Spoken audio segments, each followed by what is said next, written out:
नमस्कार दोस्तों, स्वागत है आपके अपनी यूट्यूब चैनल राजस्थान बेरोजगार छात्र संघ पे। दोस्तों, पत्रिका न्यूज़ की ये अपडेट है। संविदा कार्मिकों को अधरजोल में क्यों रख रही है सरकार? संविदा कर्मचारियों के नियमितीकरण की प्रक्रिया को सरकार ने पारदर्शी बनाने की बजाय जटिल बना दिया। मैं बता दूं, Rajasthan contractual hiring to civil force rules 2022 यहाँ पर अडॉप्ट किए जा चुके हैं विभिन्न विभागों के द्वारा, और यहाँ पर तीन विभागों का एक कंबाइंड नोटिफिकेशन भी जारी हो चुका है। आप देख सकते हैं, राजस्थान में चुनाव नजदीक आते ही सरकार को चुनावी वादे याद आने लगे। वैसे ही सरकार किसी की भी हो, हर बार ऐसा ही होता है। अपना कार्यकाल पूरा होने के आखिरी साल में सरकार ताबड़तोड़ घोषणाएं करने के साथ शिलान्यास व उद्घाटन कार्यक्रमों में जुट जाती है। इसी के चलते सरकार को शायद संविदा कर्मचारियों को नियमित करने का कांग्रेस चुनाव घोषणा पत्र का भी वादा याद आ गया। दीपावली के एन वक्त पहले संविदा कर्मचारियों के बारे में की गई घोषणा को सरकार दीपावली का तोहफा बताते थक नहीं रही है, लेकिन जिन संविदा कर्मचारियों को इसका फायदा मिलने की बात कही जा रही है, वे सरकार के फैसले को सरासर धोखा करार दे रहे हैं। यह बात दूसरी है कि सीएम गहलोत यह कह रहे हैं कि सरकार का मानवीय दृष्टिकोण के साथ लिया गया निर्णय लगभग 1,10,000 संविदा कर्मचारियों की सामाजिक सुरक्षा निश्चित हो सकेगी। सरकार अपने चुनावी घोषणा पत्र को नीतिगत दस्तावेज के रूप में बताती है। लोगों को सही लगता है, लेकिन जब वादा पूरा करने की जल्दी में विसंगतियां छोड़ दी जाए तो लगता है कि सरकार की खतनी और करनी में भेद है। सरकार का कहना है कि सभी संविदा कर्मचारियों को Rajasthan contractual hiring to civil post rules 2022 के दायरे में लिया जाएगा, यानी संविदा कर्मचारी 5 साल तक काम करने पर भी स्क्रीनिंग के बाद ही नियमित हो पाएंगे।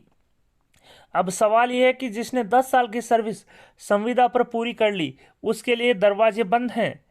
सरकार इसमें स्पेशल पे प्रोटेक्शन के प्रावधान का भी दावा कर रही है। ऐसे में 8, 10 और इससे अधिक वर्षों में नियमित होने की आस लगाकर संविदा पर नौकरी कर रहे कर्मचारियों का सवाल एकदम जायज़ है कि उन्हें भर्ती स्क्रीनिंग किस माध्यम से नियमित किया जाएगा।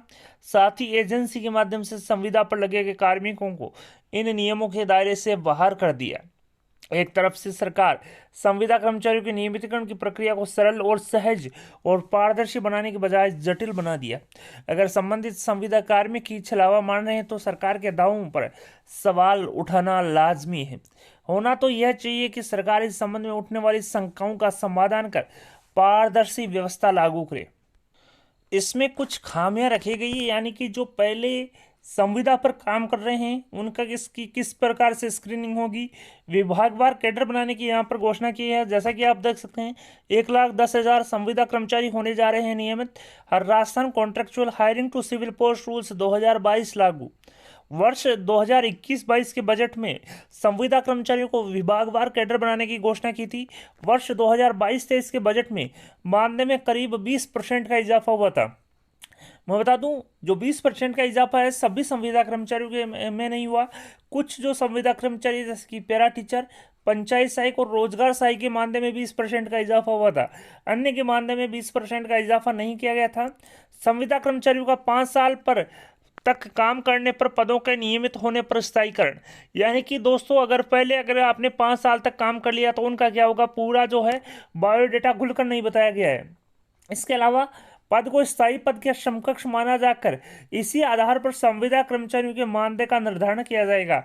यानी कि अगर कोई पद किसी अन्य पद के समकक्ष है तो उसको आधार मानते हुए इसका वेतन का जो मानदेय का निर्धारण यहाँ पर किया गया है।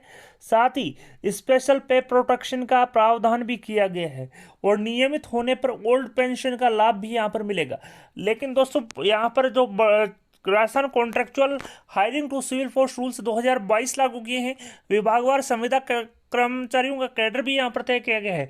लेकिन इसमें कुछ खामियां हैं जो सरकार को दुरुस्त यहाँ पर करनी चाहिए, जिसमें करीब जो पहले से संविदा कर्मचारी हैं लगे हुए हैं उनका किस प्रकार से नियमितीकरण किया जाएगा स्क्रीनिंग करके। साथ ही उनका जो मानदेय कितना होगा, क्योंकि वो पहले से काम यहाँ पर कर रहे हैं। तो दोस्तों, इस प्रकार से जो है सरकार को जो खामियां उनका निस्तारण करते हुए Rajasthan contractual hiring to civil post rules 2022 लागू करनी चाहिए। वीडियो पसंद आए तो अपने दोस्तों के साथ लाइक और शेयर करना ना भूलें।